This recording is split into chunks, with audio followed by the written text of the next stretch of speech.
Syrian news agencies again alleging Israeli airstrikes destroying a Syrian army outpost in the Golan Heights. No casualties reported. The IDF, however, claiming to have seen local Hezbollah terror group officials in and around the outpost over the past month. If Israel is indeed responsible, this would be the first such action carried out under the new Bennett government.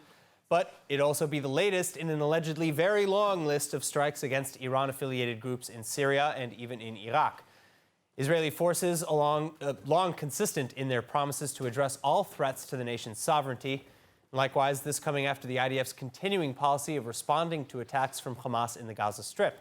Multiple Hamas terror group facilities targeted this week in retaliation for explosive and incendiary balloons sent floating over the southern Israeli border. Moving on, the Israeli police have arrested this morning the Imam of Lod, Sheikh Yusuf Albaz. This after he posted a clip from the movie Wolf Creek, saying that attacking the police is the best way to deal with injustice. But this is not the first time that we've seen incitement coming from the direction of Imam Albaz either, as during Operation Guardian of the Walls, he was called on being the person who incited the riots that occurred in the city. But what's the line that the Imam crossed specifically? Where does freedom of speech end and incitement begin?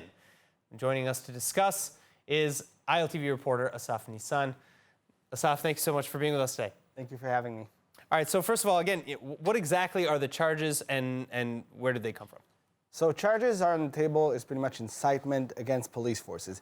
As we can see in the video itself, in the post on Facebook that was removed already, Sheikh Albaz actually took the video from the Australian movie Wolf Creek, which actually portrays the scene of how the hero himself kills two cops not incitement, but for harassing him or whatever. And underneath it was the title, well, not the title, but the subtitles themselves that said that the best way to deal with injustice is pretty much that way of killing cops. Now that pretty much is a black and white incitement. I mean, on the table afterwards, it was right there on the table, clear as day. And because of that, immediately afterwards, a member of the religious Zionist list, Bezalel Smotrich, together with... Head of the list, really, yeah. The head of the list, together with Itamar Ben-Gvir, which is known to be a right-wing extremist, ran to the new interior minister, the new minister of Interior Affairs, Internal Security, Omer Bar-Lev, and did come to him and tell him that they have to open an investigation immediately. All right, so what are the points, if we're playing devil's advocate here, for the Imam's defense? Where does his freedom of speech factor into this to this situation? I mean, if you look on the table, it's not that he has so much for, because it is black and white right there on the table, saying that there is a problem with the cops, and he is encouraging incitement. But this is not the only case. I mean, we saw it during Guardian of the Walls, and that's why there's a very thin line of freedom of speech coming here. Because on the one hand, you cannot stop him from saying what he says in the mosque. It's religious talk. It's religious fight. He's not calling to actively attack people or go against them. He's just saying we have to fight our oppressors. At the end of the day, he's calling for freedom. He's not calling for a right-on activism and killing and protests. Not outright, anyway. Exactly. So you mentioned that this is not the first time for Imam Albaz, but are there precedents for this type of case of incitement?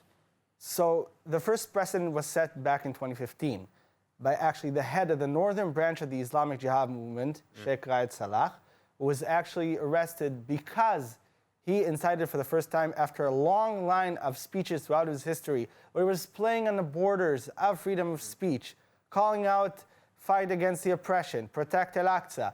But only 2015 was the first time he ever dared to cross that line and call to actively attack and stop any Jews trying to come to Temple Mount.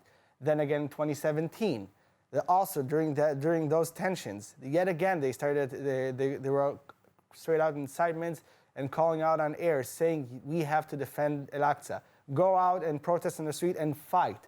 And at the end of the day, we can't forget that Sheikh Albaz himself is affiliated with the Northern Branch, which is actually not surprising during the history we see here, and that pretty much proves the point that we are going with a straight movement that does continue to incite against Israel, and that's why, of course, they were outlawed in 2015.